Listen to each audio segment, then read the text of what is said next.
नमस्कार दोस्तों।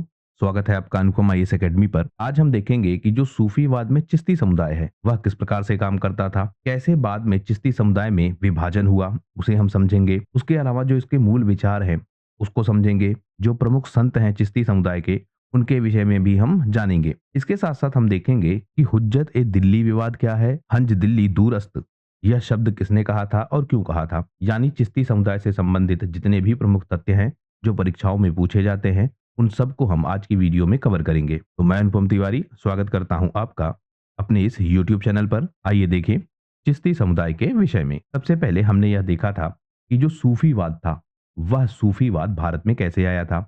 हमने देखा कि इसकी शुरुआत हुई थी ईरान इराक के क्षेत्र में, यानी मध्य एशिया के क्षेत्र में 8वीं से लेकर 9वीं सदी के मध्य सूफीवाद प्रारंभ हुआ था। प्रारंभ में भारत में जो अरब के व्यापारी हैं वह आते थे, उन्हीं के साथ सूफी संत भी आते थे। और यह सूफी संत भारत के पश्चिमी तटों से, जैसे जो गुजरात का तट है, मालाबार का तट है, इन तटों पर आते थे। वहां पर इस्लामी भावना का प्रचार प्रसार करते थे, भारतीय लोगों से मिलते थे और इस्लाम को भारत में फैलाते थे। फिर भारत में होने लगे आक्रमण, और इन आक्रमणों में हमने देखा कि यह धर्म के आधार पर भी होने लगे। यानी इस्लाम को फैलाने के लिए भारत पर आक्रमण होने लगे। भारत की संपत्ति को लूटना तो एक लक्ष्य था ही, लेकिन इसके साथ साथ धर्म को भी फैलाना था, यह भी लक्ष्य हमको दिखता है। तो उस वजह से भारत पर आक्रमण होने लगे। इसी क्रम में महमूद गजनवी आक्रमण करता है 11वीं सदी में। उस आक्रमण से भारत में इस्लामी व्यवस्था का आरंभ होता है। इस्लामी व्यवस्था भारत में स्टेब्लिश होती है, यानी जो भारतीय क्षेत्र हैं वह इस्लामी शासन व्यवस्था के अंतर्गत आने लगते हैं। इसी क्रम में जो सूफी संत हैं, यह सूफी संत इन इस्लामिक व्यवस्थाओं से मिलते हैं। हमने देखा था कि जब सूफीवाद की शुरुआत हुई तो यह हुई क्यों थी। जो इस्लाम के मूल विचार हैं, उन विचारों से जो लोग हैं या उन विचारों से जो प्रशासक हैं वह कहीं ना कहीं दूर होते जा रहे थे। अब ऐसा क्यों हो रहा था? हमने यह देखा था कि अरब के क्षेत्र से इस्लाम का आरंभ हुआ। वहां से जब इस्लाम आगे फैला, स्पेशली जो तुर्की का क्षेत्र है वहां पर जब इस्लाम फैला तो एक भावना उभरी गाजी की। गाजी वह व्यक्ति होता था जो इस्लाम को आगे फैलाता था। तो इस्लाम को आगे फैलाने में दो व्यवस्थाएं हमको दिखती हैं। एक शांति का मार्ग, यानी जो अपने विचारों से इस्लाम को आगे फैलाते थे, लोगों को इस्लाम धर्म में कन्वर्ट करते थे या लोगों से इस्लाम धर्म स्वीकार करवाते थे। लेकिन उनका मार्ग क्या था? शांति का मार्ग, यानी अपने विचारों से प्रभावित करके लोगों को इस्लाम में कन्वर्ट करवाते थे। दूसरा मार्ग था शक्ति का मार्ग, यानी शक्ति के बल पर या हम कहें तलवार के बल पर लोगों को इस्लाम में कन्वर्ट कराना।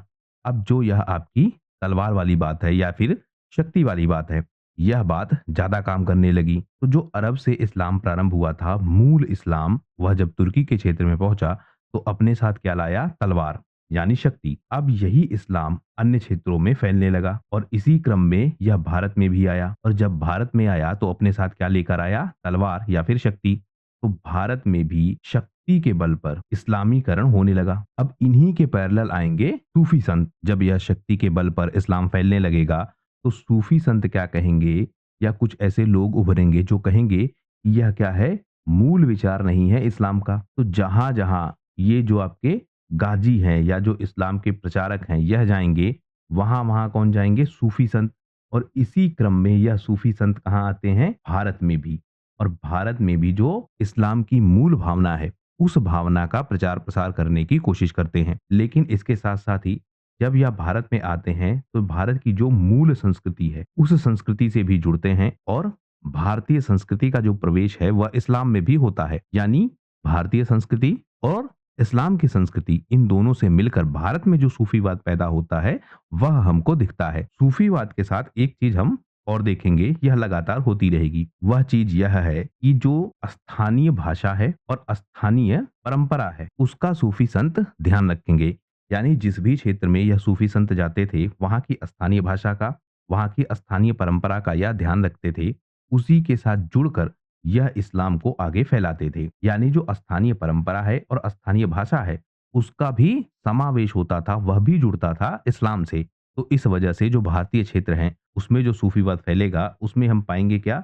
इस्लाम की मूल भावना, भारतीय सभ्यता, भारतीय भाषा, स्थानीय परंपराएं, यह सब जुड़कर भारत में इस्लाम का प्रचार प्रसार करेंगी। इसके साथ साथ जो सूफीवाद है इसमें भी हम दो धाराएं देखते हैं। एक धारा है आपकी बेशरा, एक धारा है आपकी बाशरा। यानी एक शरीयत के मूल सिद्धांतों पर टिके रहते थे, दूसरे शरीयत के मूल सिद्धांतों पर ना टिककर बल्कि जो स्थानीय परंपराएं हैं, जो मानवता के मूल सिद्धांत हैं, उन पर टिकते थे। यानी एक कहेंगे कि जो शरीयत की बातें हैं उन्हीं पर टिका रहना चाहिए, उन्हीं के हिसाब से समाज का विकास होना चाहिए। दूसरे कहते थे कि शरीयत के नियम कानून आवश्यक नहीं है, बल्कि जो स्थानीय कानून है, जिस हिसाब से जिस देश की जो संस्कृति है उसके हिसाब से धर्म का या मानवता का प्रचार प्रसार होना चाहिए, उस धारा के लोग दिखते हैं। फिर इनमें एक डिवीजन और होगा, कुछ सूफी संत ऐसे होंगे जो शासन से जुड़ेंगे और कुछ सूफी संत ऐसे होंगे जो शासन से दूर रहेंगे। अब इनमें हम पाएंगे कि जो शासन से जुड़ेंगे मुख्यतः वह क्या होंगे, जो बात करेंगे कुरान के सिद्धांतों की, यानी कुरान के जो सिद्धांत हैं या इस्लामी कानूनों के जो सिद्धांत हैं उन पर टिके रहने की बात करेंगे और उनके माध्यम से शासन से जुड़ेंगे। वहीं हम देखते हैं कि जो शासन से दूर लोग हैं, इनमें भी दो तरह का डिवीजन है। एक होंगे जो मूल सिद्धांत को अपनाएंगे, इसके इस्लाम के, और एक होंगे जो केवल और केवल मानवता की बात करेंगे। जो मानवता की बात करेंगे इनमें हम देखेंगे मुख्यतः होंगे स्वतंत्र फकीर। तो इस तरह से यह पूरा डिवीजन है। तो जो भारत में सूफीवाद आएगा वह भारतीय संस्कृति को भी अपनाएगा और भारतीय संस्कृति के साथ आगे बढ़ेगा। अगर हम घटनाक्रम के रूप में देखें तो 12वीं सदी में आता है मोहम्मद गौरी और इसी के साथ आते हैं ख्वाजा मुइनुद्दीन चिश्ती, जो अजमेर और राजस्थान के क्षेत्र में चिश्ती संप्रदाय को आगे बढ़ाते हैं। फिर इसी क्रम में 13वीं और 14वीं सदी में जब बख्तियार काकी आते हैं और निजामुद्दीन औलिया आते हैं, उसके साथ साथ जो पंजाब का क्षेत्र है वहां पर शेख फरीद या बाबा फरीद अपने सिद्धांतों को आगे बढ़ाते हैं, या हम कहें जो सूफीवाद है उसे भारत में आगे बढ़ाते हैं। फिर 14वीं और 15वीं सदी में हम देखते हैं कि जो यह सूफीवाद है यह दक्षिण भारत में भी फैलता है और वहां पर गौसुल आजम और उनके बाद जो शेख बुरहानुद्दीन गरीब हैं वह सूफीवाद को दक्षिण भारत में फैलाते हैं। और वहां पर जो बहमनी सल्तनत है और जो बीजापुर सल्तनत है वह इस सूफीवाद को स्वीकार करती है, या फिर उसके क्षेत्रों में सूफीवाद आगे बढ़ता है। अब यहाँ जो आपका बहमनी सल्तनत है यह भी हम देखते हैं कि इस्लामी व्यवस्था के तहत स्थापित है, या यह भी इसी सिद्धांत पर स्थापित था कि इस्लाम के मूल विचार क्या है। इसने दिल्ली सल्तनत से दूरी बनाई और एक नई सभ्यता स्टेब्लिश की थी, एक नए शासन को स्टेब्लिश किया था, या फिर एक नई प्रशासनिक व्यवस्था को स्टेब्लिश किया था। और उसका आधार क्या था कि जो दिल्ली सल्तनत है वह कट्टरवादी हो चुका था और यह क्या कर रहा था, इस्लाम के मूल सिद्धांतों के आधार पर अपनी व्यवस्थाएं स्थापित कर रहा था।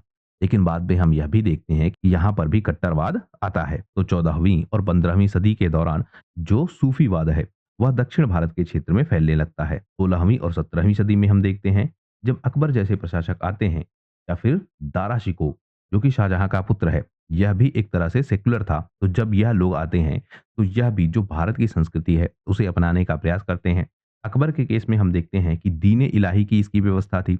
उस व्यवस्था के तहत यह भारतीय संस्कृति को या उसके सिद्धांतों को समझने का प्रयास करता था। तो वहां पर भी जो सूफीवाद है वह तेजी से फैलता है। तो भारत में चरणों में सूफीवाद का विकास होता है। मोहम्मद गौरी से लेकर अकबर के काल तक हम लगातार देखते हैं कि सूफीवाद को प्रोत्साहित किया जाता है। अब हम देखते हैं कि सूफी संत भारत में कैसे आए।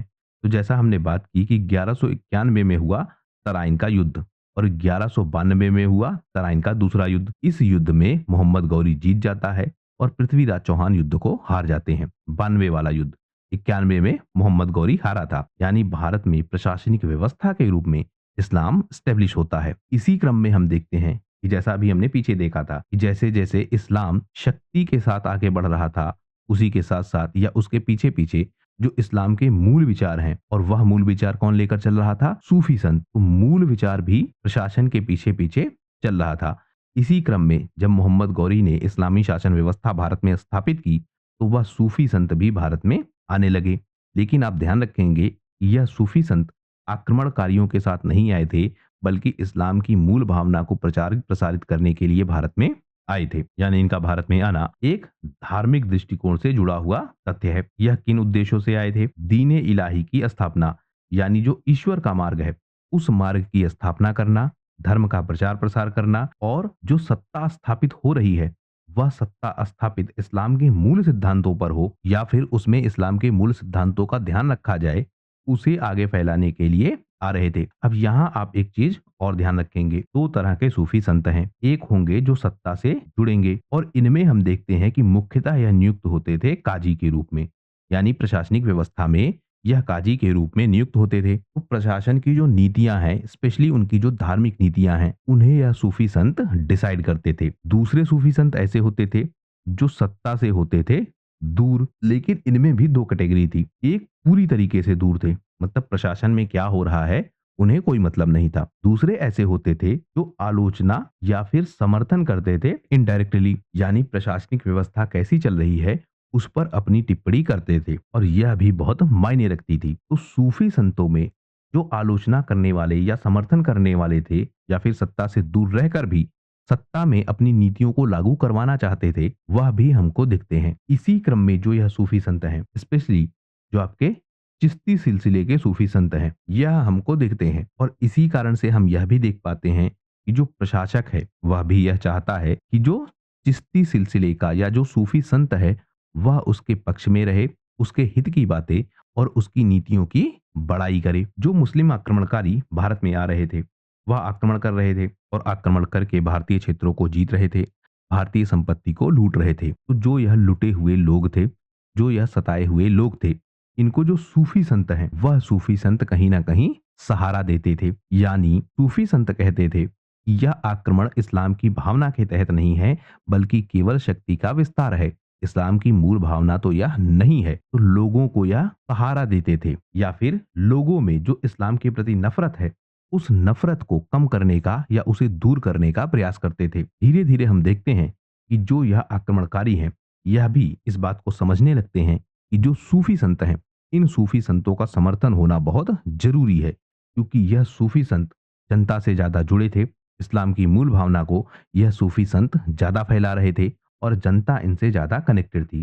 तो किसी भी प्रशासनिक व्यवस्था को अगर अपनी पकड़ को मजबूत रखना है या प्रशासन को ठीक से चलाना है तो उसे जनता से जुड़ना होगा और यह सूफी संत जनता से जुड़े थे और इस्लाम को जनता के बीच फैला रहे थे, मूल सिद्धांतों को बता रहे थे। तो जो प्रशासक है वह यह कोशिश करता था कि इन सूफी संतों का समर्थन कम से कम उसे मिलता रहे। कई बार यह प्रशासक क्या करेंगे, इन सूफी संतों को अपने दरबारों में भी बुलाएंगे और यह चाहेंगे कि काजी के रूप में वह नियुक्त हो जाएं या फिर कम से कम प्रशासक के साथ वह जुड़ जाएं। कुछ सूफी संत ऐसे होंगे जो प्रशासकों के साथ जुड़ेंगे भी, पर ज्यादातर जो सूफी संत हैं, स्पेशली चिश्ती सिलसिले के, वह प्रशासक से नहीं जुड़ेंगे, प्रशासक से दूरी बनाए रखेंगे। तो धीरे धीरे इन सूफी संतों को जो राजा है या जो प्रशासक है उसका भी समर्थन मिलने लगा और इन्हें राजकीय संरक्षण मिलने लगा। जब इन सूफी संतों को राजकीय संरक्षण मिलने लगा तो जो आम जनमानस है वह भी धीरे धीरे प्रशासन से जुड़ने लगा, क्योंकि यह सूफी संत फिर उस प्रशासनिक व्यवस्था को अच्छा बताते थे या फिर उस प्रशासनिक व्यवस्था में इतने सुधार करते थे या फिर उसी प्रशासनिक व्यवस्था से जुड़ते थे जो पहले से सुधरी हुई है, जो इस्लाम के मूल सिद्धांत हैं। तो फिर उन सिद्धांतों के आधार पर बनी प्रशासनिक व्यवस्था को यह लोग समर्थन देते थे और यह समर्थन पहुंचता था जनता के मध्य भी, यानी जनता भी उन संतों को समर्थन देती थी और इनडायरेक्ट समर्थन देती थी प्रशासक को। अब हम देखते हैं कि कुछ ऐसे प्रमुख सूफी संत हैं जो 1191 के आक्रमण के दौरान या फिर उसके आसपास भारत में आए थे। इनमें सबसे फेमस है कुतुबुद्दीन बख्तियार काकी। यह 1191 के आसपास भारत में आए थे। हालांकि हम देख पाते हैं कि युद्धों में यह शामिल नहीं थे, इस्लाम का प्रचार प्रसार करने आए थे और जो दिल्ली के आसपास का क्षेत्र है वहीं पर यह प्रभावशाली रूप से सक्रिय थे। दिल्ली में ही जो कुतुब मीनार का क्षेत्र है उसी के आसपास इनकी खानकाह हमको मिलती है। खानकाह क्या है? एक तरह से इनका स्थान है जहां पर यह लोग रहते थे, यानी सूफी संत, और अपनी जो महफिलें हैं या हम कहें जो अपनी सभाएं हैं उन सभाओं का आयोजन करते थे।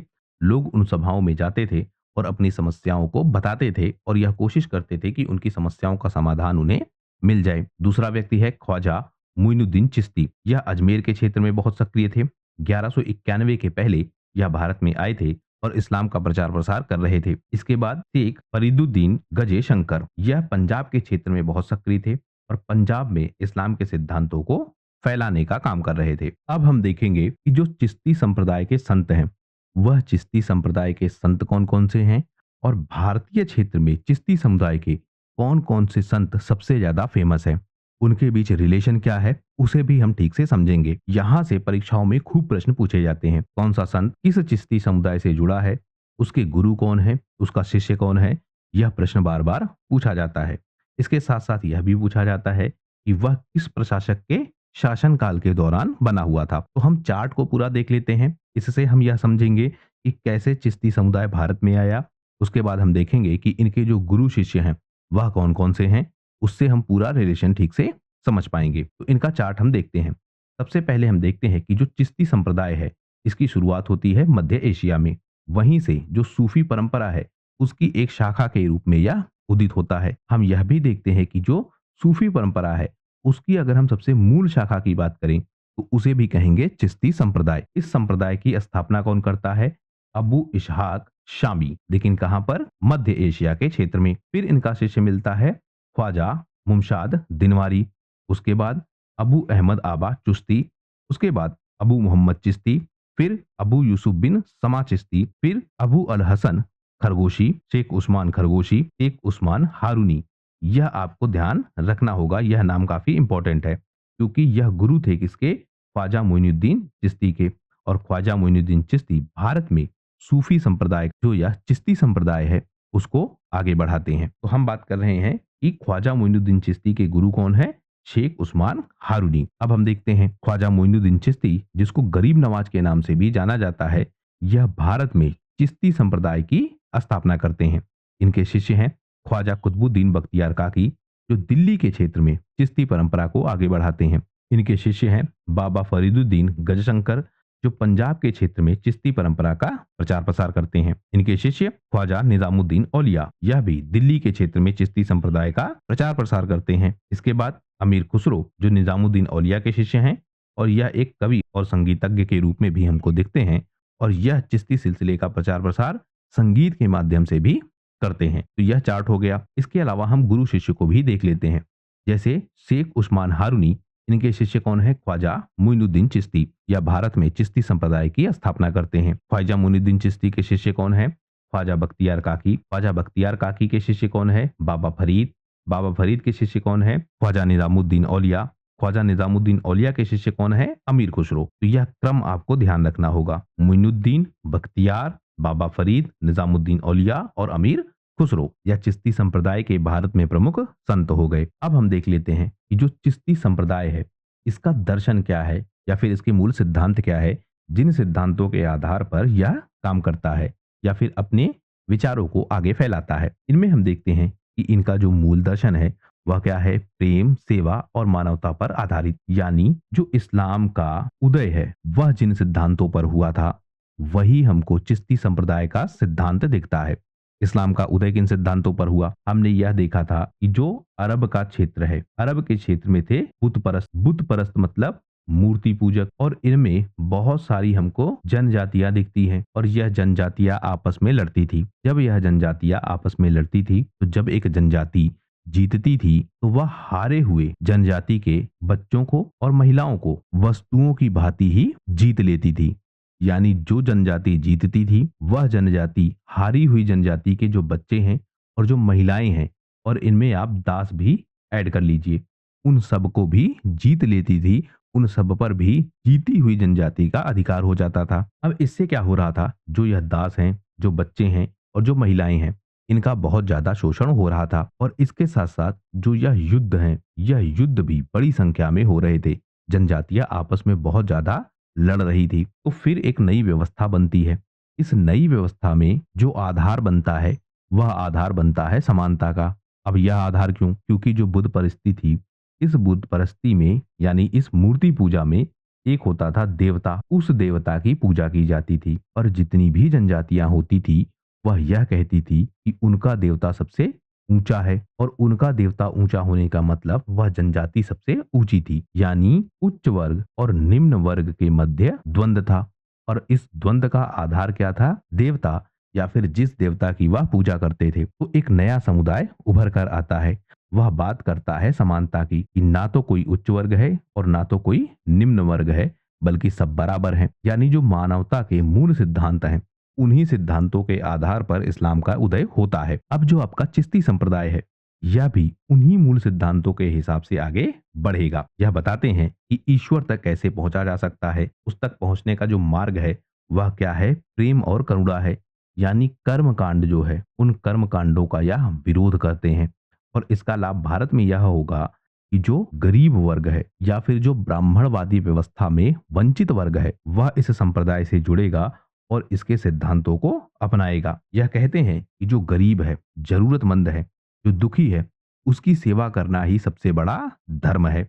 यह इसका मूल सिद्धांत है। यह कहता है कि मध्यस्थता यानी ध्यान के माध्यम से और सूफी संगीत के माध्यम से या फिर साधना के माध्यम से आत्मा को शुद्ध किया जा सकता है। इसके अलावा यह बात करते हैं कि अहंकार, लालच और घृणा इनका त्याग करना चाहिए और विनम्रता को अपनाना चाहिए।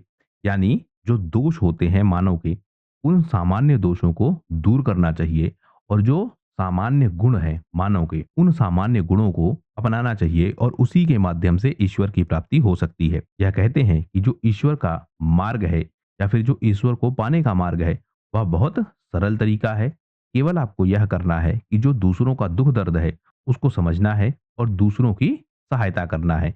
यानी जो मानवता की सेवा है वही सबसे बड़ा क्या है? धर्म है। इसी कारण से हम देखते हैं कि यह राज दरबारों से दूर रहते थे, यानी राजकीय संरक्षण नहीं लेते थे। इसके साथ साथ जो सांसारिक सत्ता है और धन है इससे भी खुद को दूर रखते थे और मूल सिद्धांतों पर या फिर मानवता के मूल सिद्धांतों पर काम करते थे। तो यह इनका मूल दर्शन हो गया। अब हम देख लेते हैं इनके प्रमुख संतों को, उनके विचारों को और उनकी जीवन यात्रा को। सबसे पहले ख्वाजा मोइनुद्दीन चिश्ती। इनका जन्म होता है 1142 में। कहां पर?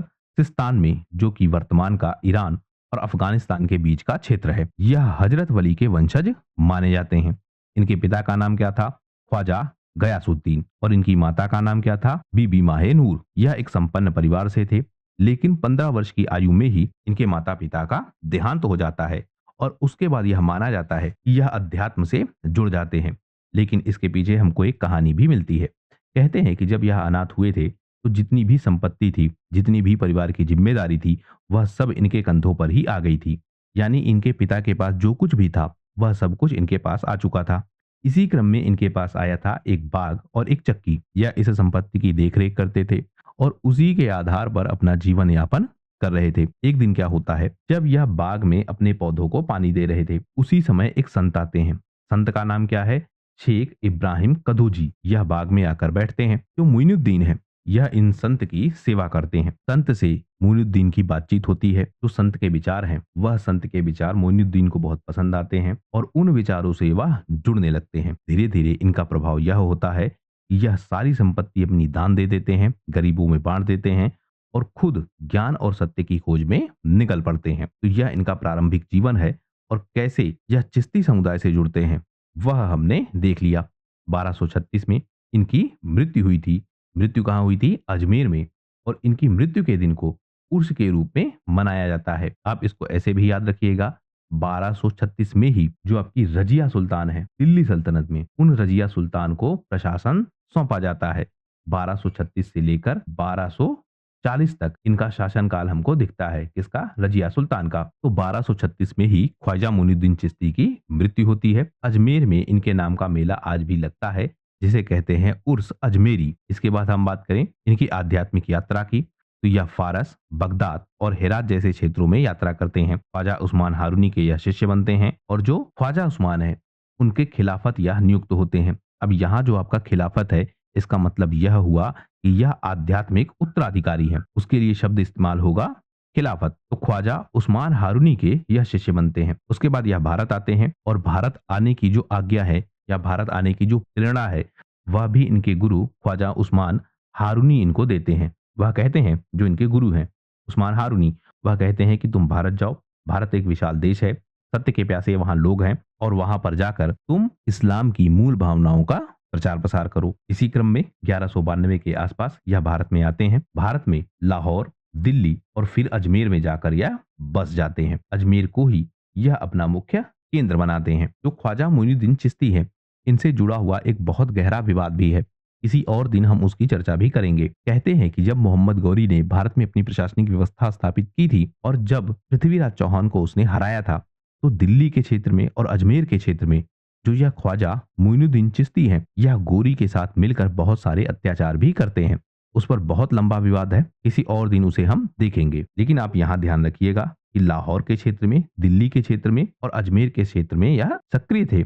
अंत में अजमेर को ही अपना केंद्र बना लेते हैं और यहाँ पर ही लगता है अजमेरी उर्स। इसके बाद हम बात करते हैं ख्वाजा कुतुबुद्दीन बख्तियार काकी की। इनका जन्म हुआ था 1173 में, जो आज का किर्गिस्तान है और अफगानिस्तान है, उसके पास ही इनका जन्म हुआ था। यह बचपन से ही काफी आध्यात्मिक प्रवृत्ति के थे, यानी आध्यात्म बचपन से ही इनमें हमें दिखता है। बख्तियार काकी ख्वाजा मोइनुद्दीन चिश्ती के शिष्य थे और यह भारत में जो सूफी परंपरा है उसे फैला रहे थे। इन्होंने भी अपने शिष्य बनाए, जिनमें सबसे फेमस है हजरत बाबा फरीद, जिन्हें फरीदुद्दीन गजशंकर के नाम से जानते हैं और जो पंजाब के क्षेत्र में चिश्ती समुदाय की विचारधारा को फैला रहे थे। इनका मानना भी यह था कि जो ध्यान है और जो भक्ति है, उसी के माध्यम से मोक्ष को पाया जा सकता है या उसी के माध्यम से ईश्वर को पाया जा सकता है। और कहते यह भी हैं कि ध्यान और भक्ति में रहते हुए ही इन्होंने अपना शरीर त्यागा था या फिर इन्होंने इस सांसारिक शरीर का त्याग किया था। इनकी मजार कहाँ है? दिल्ली में जो महरौली का क्षेत्र है वहीं पर हमको मिलता है। और कहते क्या है उस मजार को? कुतुब साहिब की दरगाह। यहाँ पर भी उर्स का आयोजन होता है। जो यह काकी उपनाम है, इसके पीछे भी एक कहानी है। कहानी क्या है? काकी जो शब्द है यह मूलतः फारसी या अरबी का शब्द है, जिसका मतलब होता है सूखी रोटी का एक टुकड़ा। कहानी यह है कि जो बख्तियार काकी है, यह किसी भी राजनीतिक व्यवस्था से नहीं जुड़े थे, पर ना ही यह किसी के पास भोजन के लिए जाते थे। यह अपनी जगह पर बैठे रहते थे और जब इनको जरूरत होती थी तो एक सादा रोटी का टुकड़ा पता नहीं कहां से आ जाता था। लोगों की ऐसी मान्यता थी, यानी इनकी जरूरत के हिसाब से या इनकी जरूरत पर इनकी आवश्यकता का भोजन, जो कि एक सूखी रोटी होता था, वह अपने आप इनके पास आ जाता था। यानी बिना कुछ मांगे अचानक किसी पड़ोसी के घर से एक अदृश्य रूप से रोटी इनके पास आती थी। इसीलिए इनका नाम पड़ा था काकी, यानी सूखी रोटी का टुकड़ा। तो ख्वाजा कुतुबुद्दीन बख्तियार काकी के विषय में भी हमने देख लिया। अगली बात करते हैं बाबा फरीद की। इनका पूरा नाम क्या है? शेख फरीदुद्दीन मसूद गजशंकर। 1175 में जो पंजाब का कोटक क्षेत्र है वहीं पर इनका जन्म होता है। इनकी धार्मिक प्रवृत्ति के विषय में जब हम देखते हैं कि जो इनकी माता है, इनकी माता का बहुत योगदान है। इनकी माता बचपन से ही इनको ऐसी शिक्षाएं देती हैं, इनका इस प्रकार से विकास करती हैं कि जो धार्मिक प्रवृत्ति है या धर्म के प्रति जो झुकाव है वह इनका बढ़ने लगता है और धीरे धीरे यह सूफी संप्रदाय से जुड़ते हैं और ईश्वर के प्रति अपने जीवन को समर्पित कर देते हैं। इन्होंने कुरान और इस्लाम की शिक्षाएं ग्रहण की, फिर दिल्ली आकर बख्तियार काकी के शिष्य बन गए। उसके बाद बख्तियार काकी ने इन्हें अपना खिलाफत नियुक्त किया, यानी इन्हें अपना उत्तराधिकारी नियुक्त किया। तो बख्तियार काकी के बाद बाबा फरीद चिश्ती संप्रदाय के अगले उत्तराधिकारी बने और भारत में इस संप्रदाय की विचारधाराओं को आगे फैलाने का काम इन्हीं के ऊपर आ गया। जो पंजाब का क्षेत्र है और वहां पर स्पेशली जो पाकटन का क्षेत्र है, वहीं पर इन्होंने अपना केंद्र बनाया और प्रशासनिक व्यवस्था में बिना हस्तक्षेप किए अपनी विचारधाराओं को आगे बढ़ाते रहे। बाबा फरीद के विषय में एक इंपॉर्टेंट फैक्ट आपको और ध्यान रखना होगा, वह यह है कि जो बाबा फरीद हैं वह बलबन के दामाद थे, यानी बलबन ने अपनी बेटी का विवाह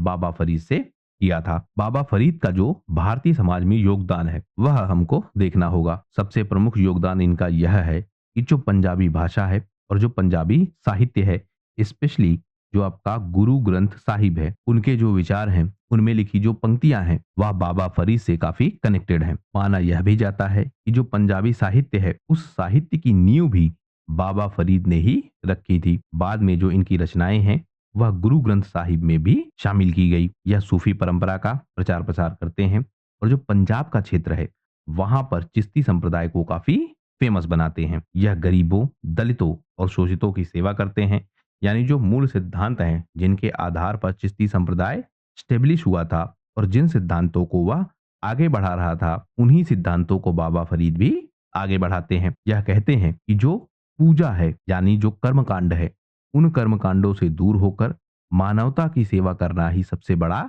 धर्म है और उसी के आधार पर ही ईश्वर को पाया जा सकता है। इन्होंने जो पाकट्टन का क्षेत्र है वहां पर अपनी खानकाह को या फिर अपने आश्रम को स्टेब्लिश किया और वहीं पर रहकर यह लोगों की समस्याओं को सुनते थे और उसको दूर करने का प्रयास करते थे। इसके बाद इनके शिष्य होते हैं शेख निजामुद्दीन औलिया। इनका जन्म कब हुआ? 1238 में, जो बदायूं का क्षेत्र है, यानी उत्तर प्रदेश का जो बदायूं जिला है वहीं पर इनका जन्म हुआ था। बचपन में ही इनके पिता का भी निधन हो गया था, लेकिन इनकी माता ने भी इनका पालन पोषण बहुत ही धार्मिक माहौल में किया। यानी इनकी माता का योगदान इनके धार्मिक विचारों के पीछे काफी ज्यादा हमको दिखता है। बाद में यह बाबा फरीद के शिष्य बन गए और बाबा फरीद ने इनको अपना उत्तराधिकारी घोषित किया। इनकी दरगाह कहाँ है? दिल्ली के क्षेत्र में। इन्हीं के समय जो कव्वाली परंपरा है उस परंपरा का विकास हमको दिखता है। इनके विषय में भी एक इम्पोर्टेंट फैक्ट और है। यह पूछा जाता है कि वह कौन सा सूफी संत था या वह कौन सा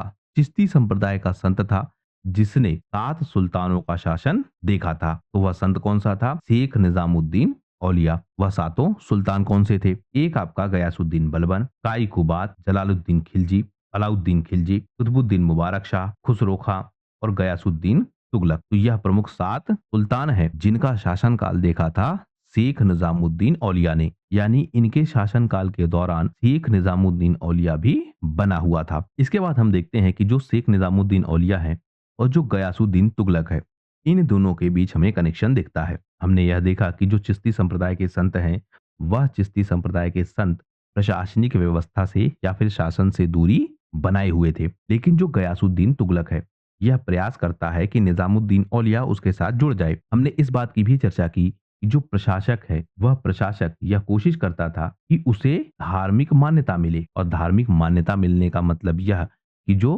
प्रमुख धार्मिक विचारक हैं, वह उसको सपोर्ट करे।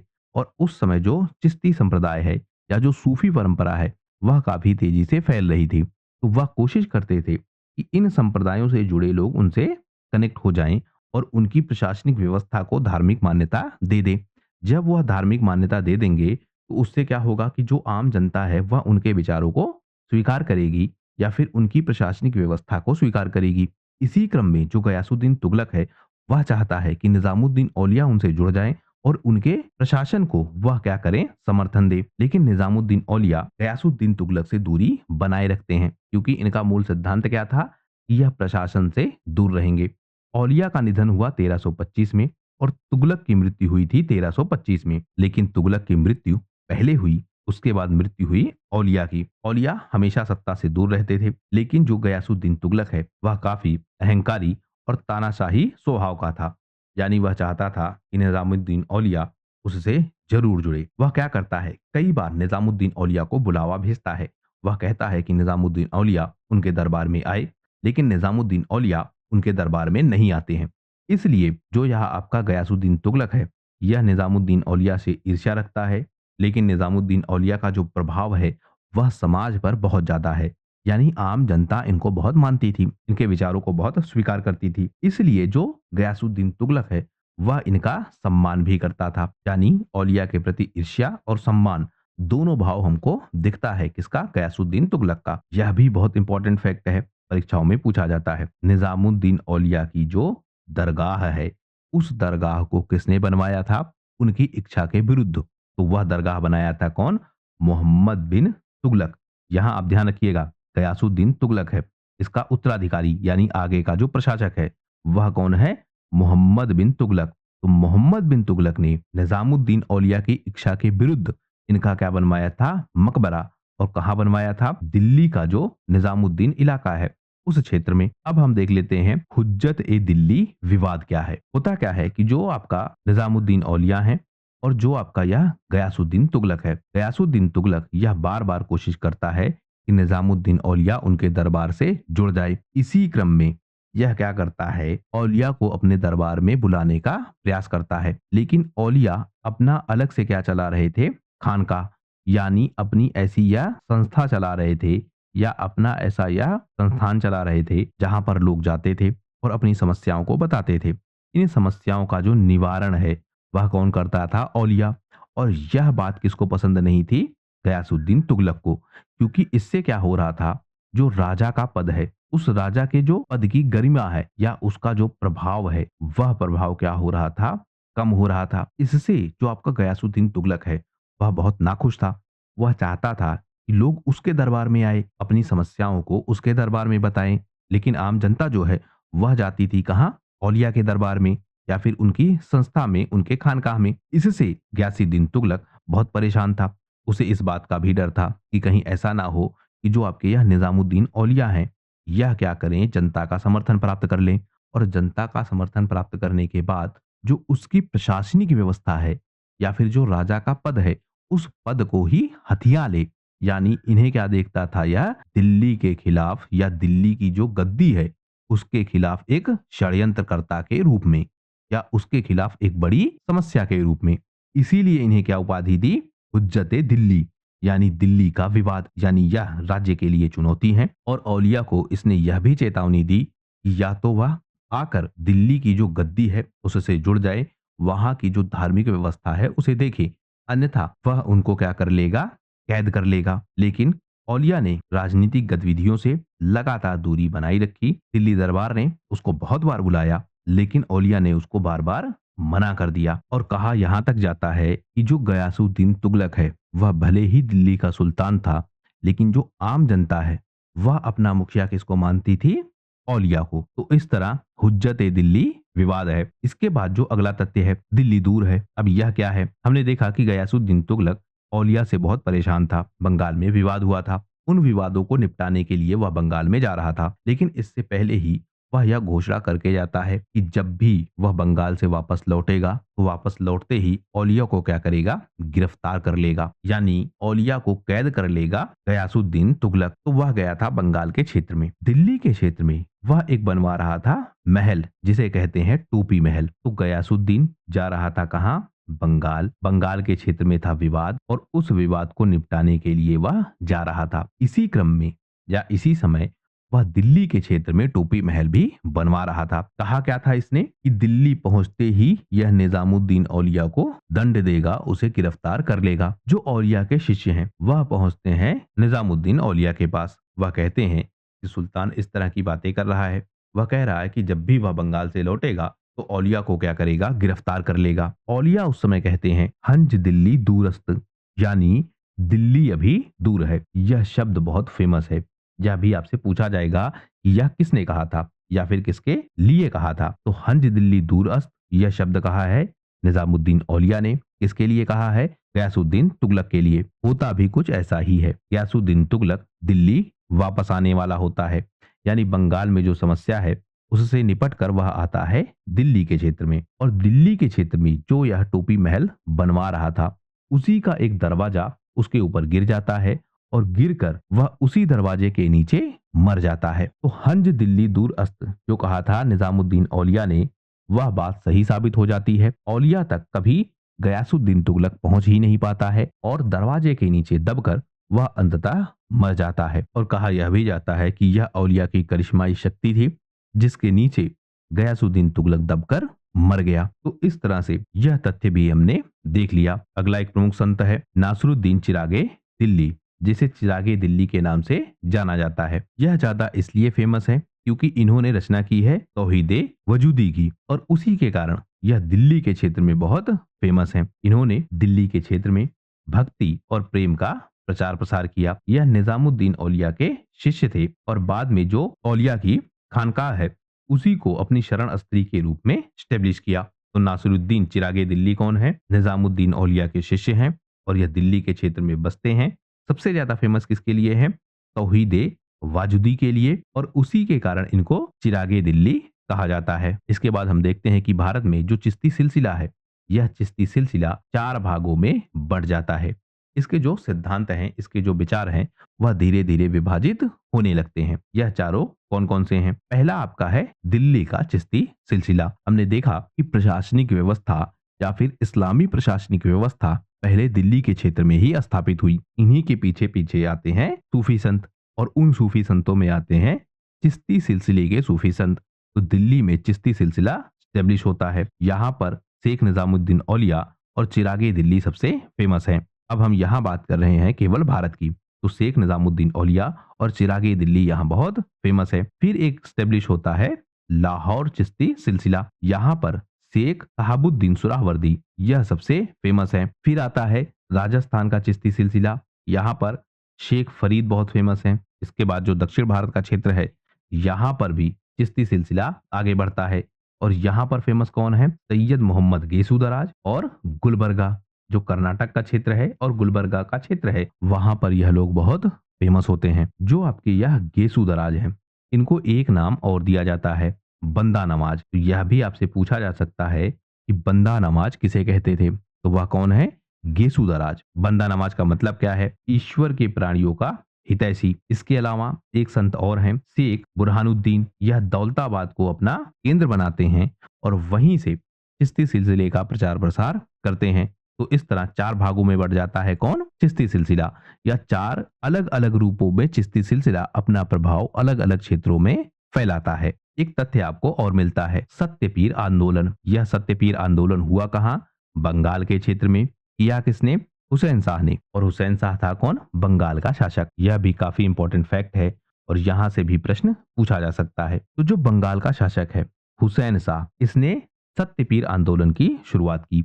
सत्यपीर आंदोलन है क्या? यानी सच्चा पीर। सूफीवाद का जो मूल विचार है, उन विचारों को बंगाल के क्षेत्र में लागू करने के लिए या सूफीवाद के मूल सिद्धांतों को बंगाल के क्षेत्र में प्रचारित प्रसारित करने के लिए जो आंदोलन शुरू हुआ, उसे कहते हैं सत्यपीर आंदोलन। हुसैन शाह नामक शासक ने बंगाल के क्षेत्र में इसको आगे बढ़ाया था। अब इसका विचार क्या है? प्रकृति और ईश्वर यही आस्था के प्रमुख केंद्र हैं। जो जातिवाद है, धार्मिक कट्टरता है, वह सब गलत है, वह सब ठीक नहीं है। यानी जो मानवता के मूल विचार हैं, उन्हीं मूल विचारों के आधार पर यह सत्यपीर आंदोलन प्रारंभ होता है और बंगाल के क्षेत्र में यह बहुत फेमस है।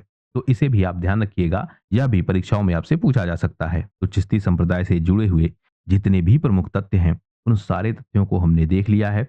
इससे ज्यादा परीक्षाओं में आपसे नहीं पूछा जाएगा। अगर आपको इस वीडियो का पीडीएफ चाहिए हो तो डिस्क्रिप्शन में आपको लिंक मिलेगा, वहां से आप व्हाट्सएप चैनल से जुड़ सकते हैं और वहीं पर इस वीडियो का पीडीएफ और इससे पहली जितनी वीडियो हुई हैं उनका भी पीडीएफ आपको प्रोवाइड किया जाएगा।